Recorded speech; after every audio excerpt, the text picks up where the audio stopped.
Tonight on the South Today, secondary school students get a crash course in crime scene analysis as they get hands-on at Otago Uni.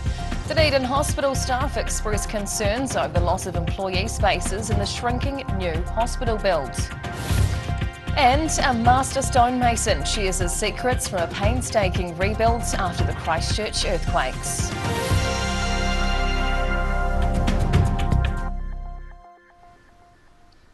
Kia ora, good evening, I'm Hannah Wilkins. Secondary school students visiting Otago University yesterday got a surprise when they stumbled across a staged crime scene.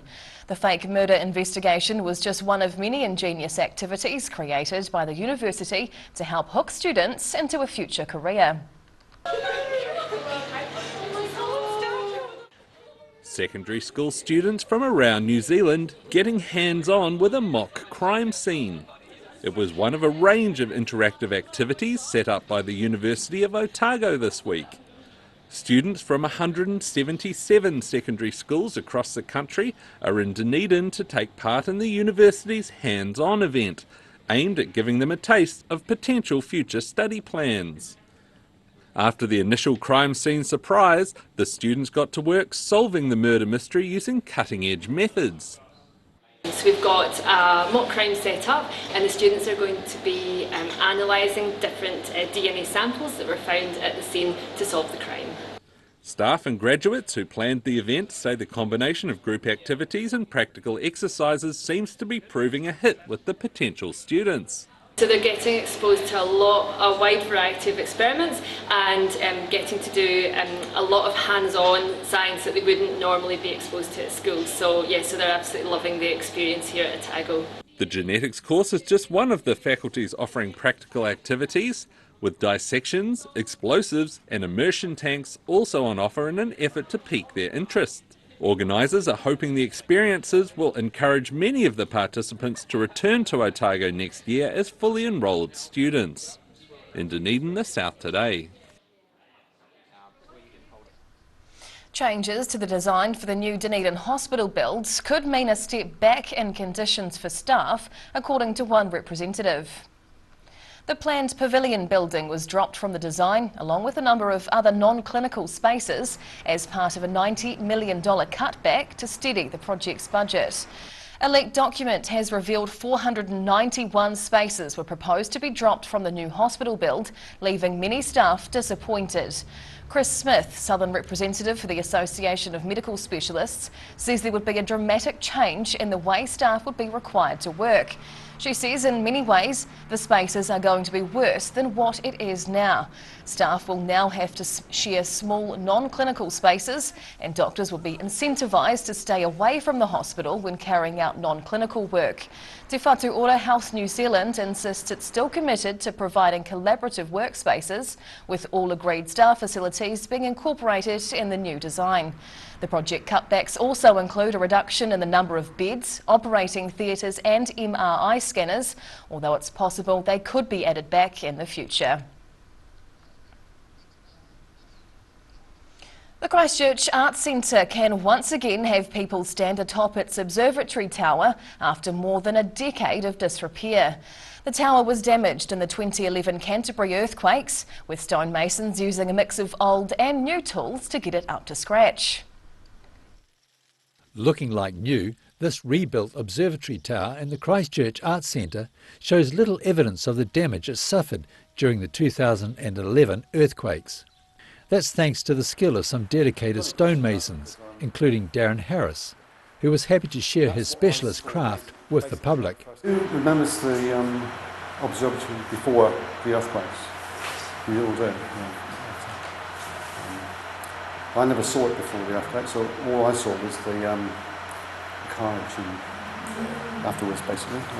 The complexity of the observatory's rebuild was of great interest to the visitors. There was a lot of work involved in its deconstruction, cataloguing, storage and finally reconstruction. So my job is to basically rebuild and refit some of the new stone that needs to be refitted. Due to the extent of the damage, the tower block had to be deconstructed before it could be rebuilt, using a mix of new and original blocks of basalt and Oamaru stone. The stonemasons catalogued the old stones for their future reuse, using historic black and white photographs as a reference. So each area would have like the front of the doorway would be catalogued. So there is a plan there. The stonemasons used both traditional and modern tools, working the stones to repair and restore the heritage building. The biggest challenge would be trying to make it look like it hasn't been changed, but obviously it will look fresh and new because it's new stone. The effects of weathering have already softened the appearance of the observatory's pristine refurbishment, giving it a similar look to before the earthquakes. In Christchurch, the South Today. The latest house price data released today has revealed Dunedin house prices are dropping at an accelerating rate. New figures from the Real Estate Institute of New Zealand show a steep 3.7% decline in Dunedin's house price index for the month of December. The data caps off a year of slowing activity in the region's housing market as rapidly rising interest rates continue to knock the wind out of a previously buoyant market. The real estate figures show Dunedin house prices fell by 12% over 2022. In the southern region, Invercargill bucked the national trend. Prices were up by almost 1% in December, one of the few cities to record an upward move. Southland stud farmers were pleasantly surprised at the latest ram sale in Gore as their prized animals went under the hammer. The stock were assessed by their genes, meat and wool quality, with one ram leading the flock. This Blackdale stud Texel ram is part of a trend. It's the second year in a row this species of ram has achieved the top price at the annual Gore ram sale, with this particular animal selling for more than $15,000. That was about $4,500 down on last year's record top price, but its seller was still pleased with the result. For 7, outstanding.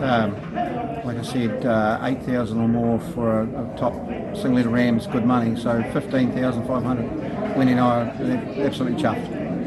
The ram was one of several on offer to Southland farmers as people took stock of the animals at the Gore A&P showgrounds. Each ram is judged on a range of qualities including fertility, growth, meat and wool, with some farmers after specific attributes. And he's a nice clean ram with great colour. He's got excellent structure. He's got all the maternal attributes that we're looking to fuse into our own studs. So yeah, we've been looking for a ram. We're always looking for a good quality ram, and this guy fits the bill. So. Around 90 rams were sold under auction during the day, some to syndicates of owners, with farmers keen to put the animals to work on their paddocks. In Gore, the South Today. Whai Yakane, still to come on the South Today.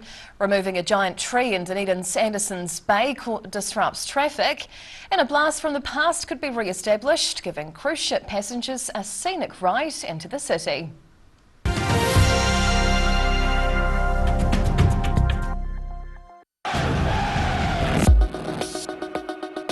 Passion, drama, competition, rivalry, marketing, numbers, atmosphere, power, fight, attack, intuition, love, hate, money, cash, millionaires, fans, and fans. Oh boy.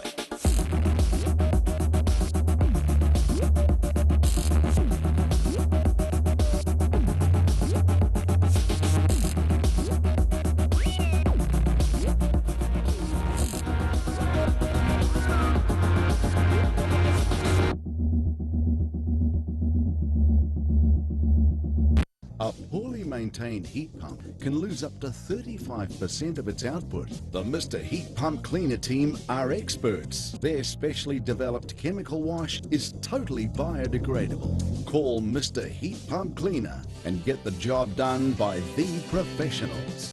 Hi, my name's Matt and I'm the Dines Group CEO. Dines is a company that's focused on selling logistics solutions to its customers. We're passionate about selling efficiency and we've been selling efficiency for over 50 years now.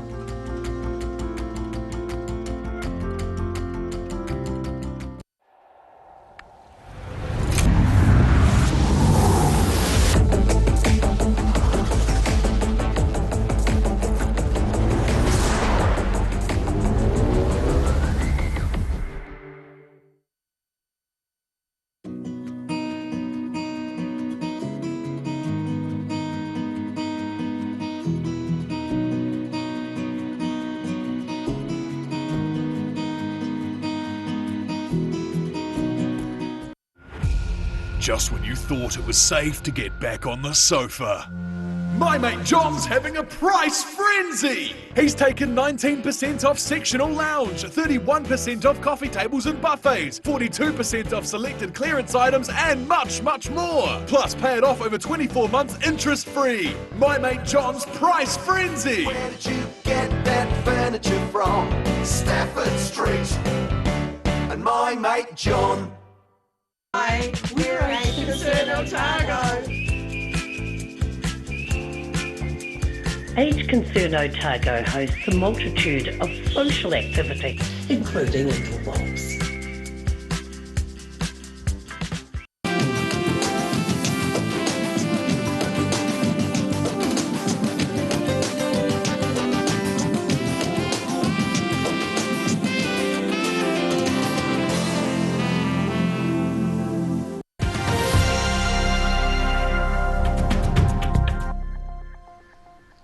Tinakwe, welcome back.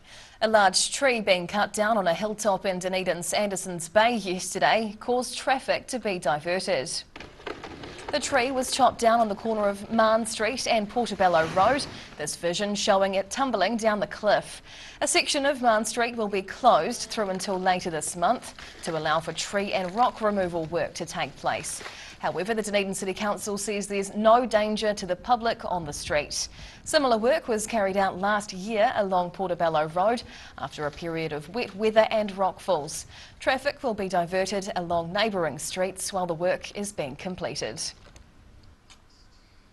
A timetable is in the works to restore a tourist train between Port Chalmers to Dunedin without disrupting freight.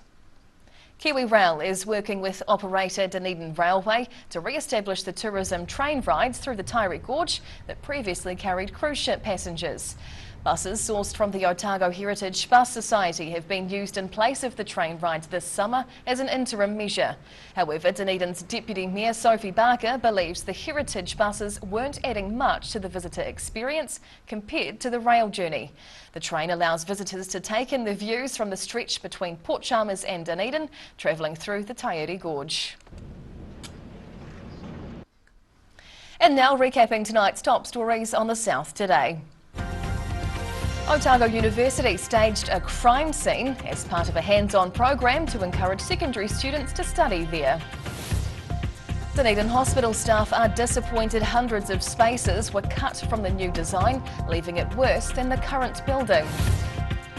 And the Christchurch Arts Centre Observatory is repaired more than a decade after being damaged in the 2011 quakes.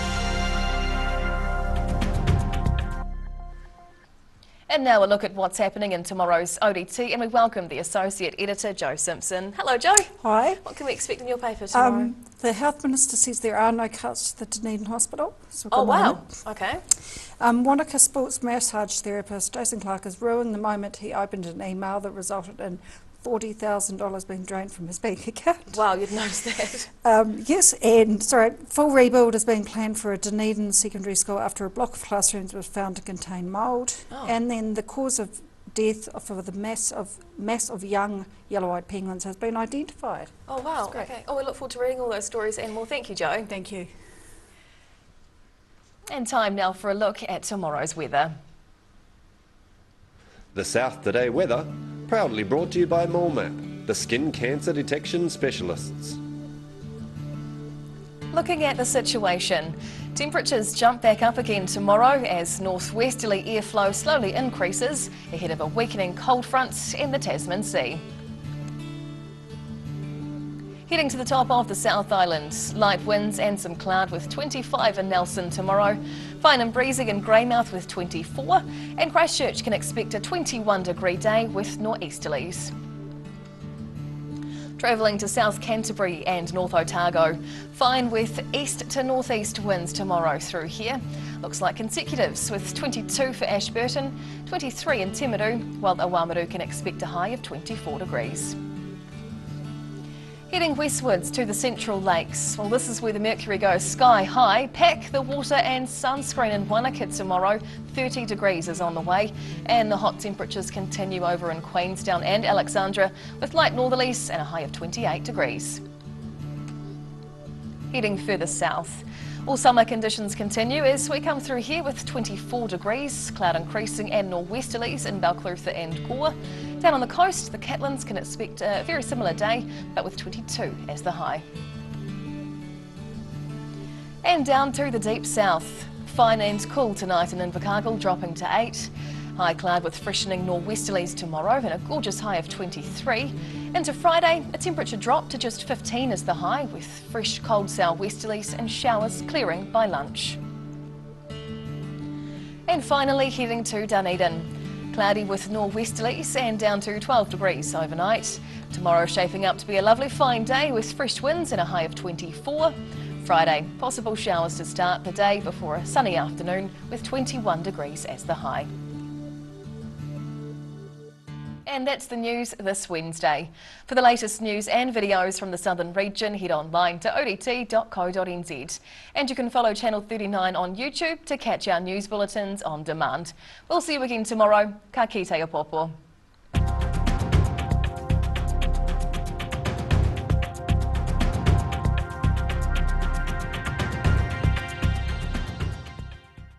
Public interest journalism funded through New Zealand On Air.